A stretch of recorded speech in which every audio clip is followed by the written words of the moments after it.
Hello ಸ್ನೇಹಿತರೆ, ಗೀತಾ ಸೀರಿಯಲನ್ನು ನೋಡೋಣ.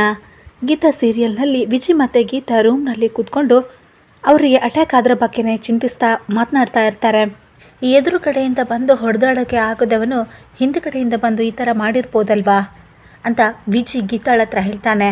ಆವಾಗ ಗೀತಾ ಹೇಳ್ತಾಳೆ, ಇಲ್ಲ ವಿಜಯ್, ಇದು ಯಾರೋ ನಮಗೂ ತುಂಬ ಹತ್ತಿರದವರು, ನಮ್ಮ ಬಗ್ಗೆ ಎಲ್ಲ ಗೊತ್ತಿರೋರು ಈ ಥರ ಮಾಡ್ತಿದ್ದಾರೆ ಅಂತ ಅನ್ನಿಸ್ತಾ ಇದೆ. ಇದನ್ನೆಲ್ಲ ಮರೆಯಲ್ಲಿ ನಿಂತು ಮಹಿ ಕೇಳಿಸಿಕೊಳ್ತಾ ಇರ್ತಾಳೆ. ನಾವು ಈ ಊರವ್ರಿಗೆ ಯಾರು ಅಂತಾನೆ ಗೊತ್ತಿಲ್ಲ, ನಾನೇನಾದರೂ ಸೂರ್ಯಪ್ರಕಾಶ್ ಮಗ ಅಂತ ಅವ್ರಿಗೆ ಗೊತ್ತಾ? ಆ ಥರ ಇದ್ದಿದ್ರೆ ಈ ಊರವರೇ ಸಮಸ್ಯೆ ಮಾಡ್ತಿದ್ದಾರೆ ಅಂತ ಅಂದ್ಕೊಳ್ಬೋದಿತ್ತು. ಇನ್ಯಾರು ತೊಂದರೆ ಕೊಡ್ತಿದ್ದಾರೆ ಅಂತ ವಿಜಿ ಹೇಳ್ತಾನೆ. ಆವಾಗ ಗೀತಾ ಹೇಳ್ತಾಳೆ, ಬರ್ತಾ ಬರ್ತಾ ಈ ಊರು ತುಂಬ ನಿಗೂಢ ಅನ್ನಿಸ್ತಾ ಇದೆ. ಯಾರನ್ನು ನಂಬಬೇಕು ಯಾರನ್ನು ಬಿಡಬೇಕು ಒಂದು ಗೊತ್ತಾಗ್ತಾ ಇಲ್ಲ. ಎಲ್ಲರೂ ನಮ್ಮವರೇ ಅನ್ನಿಸ್ತಾರೆ. ಆದರೆ ಈ ಥರ ಎಲ್ಲ ಘಟನೆಗಳು ನಡೆದಾಗ ಯಾರು ನಮ್ಮವರೆಲ್ಲ ಅನಿಸುತ್ತೆ. ಅದಕ್ಕೆ ವಿಜಿ ಹೇಳ್ತಾನೆ, ಇದನ್ನೆಲ್ಲ ನೋಡ್ತಾ ಇದ್ದರೆ ಯಾರೋ ನಮ್ಮ ಜೊತೆಲೇ ಇದ್ದು ನಮ್ಮನ್ನು ಗಮನಿಸ್ತಾ ಈ ಥರ ಮಾಡ್ತಿದ್ದಾರೆ ಅನಿಸುತ್ತೆ. ಇಲ್ಲದೆ ಇದ್ದಿದ್ರೆ ನಾವು ಒಂಟಿ ಮನೆ ಹೋಗೋದು ಅವ್ರಿಗೆ ಹೇಗೆ ಗೊತ್ತಿತ್ತು?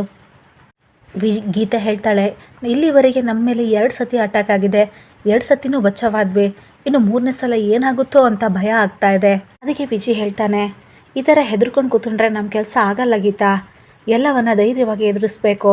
ಅದಕ್ಕೆ ಗೀತಾ ಹೇಳ್ತಾಳೆ, ನಾವು ಬೆಂಗಳೂರಿಗೆ ಹೋಗೋದಕ್ಕೆ ಮೊದಲು ಮಹಿಗೊಂದು ವ್ಯವಸ್ಥೆ ಮಾಡಿ ಹೋಗಬೇಕು. ಅವಳು ಇಲ್ಲಿ ಅನುಭವಿಸ್ತಿರೋ ಅನ್ಯಾಯ ನನಗೆ ನೋಡೋದಕ್ಕಾಗಲ್ಲ.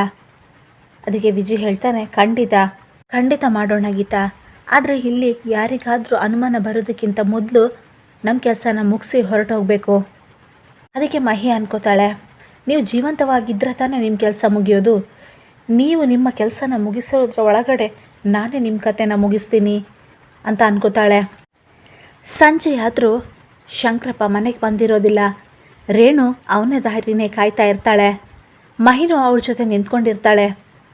ವಿಜಿ ಮತ್ತು ಗೀತಾ ಬಂದು ರೇಣು ಹತ್ರ ಕೇಳ್ತಾರೆ, ಯಾಕೆ ಆಂಟಿ ಟೆನ್ಷನ್ನಲ್ಲಿರೋ ಹಾಗಿದೆ, ಯಾರಿಗೋಸ್ಕರ ಕಾಯ್ತಾ ಇದ್ದೀರಾ ಅಂತ ಕೇಳ್ತಾನೆ.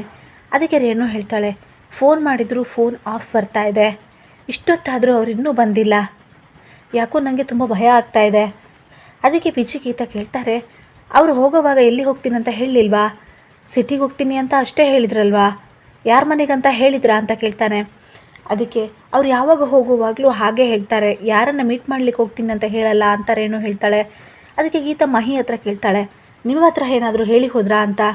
ಅದಕ್ಕೆ ರೇಣು ಹೇಳ್ತಾಳೆ, ಅವಳ ಹತ್ರ ಎಲ್ಲಿ ಹೇಳಿ ಹೋಗ್ತಾರೆ, ಹೋಗುವಾಗ ಅವಳ ಅನಿಷ್ಟದ ಮುಖ ನೋಡ್ಕೊಂಡು ಹೋಗಿದ್ದಾರೆ, ಇನ್ನೂ ಬಂದಿಲ್ಲ ಅಂತ ಹೇಳ್ತಾರೆ.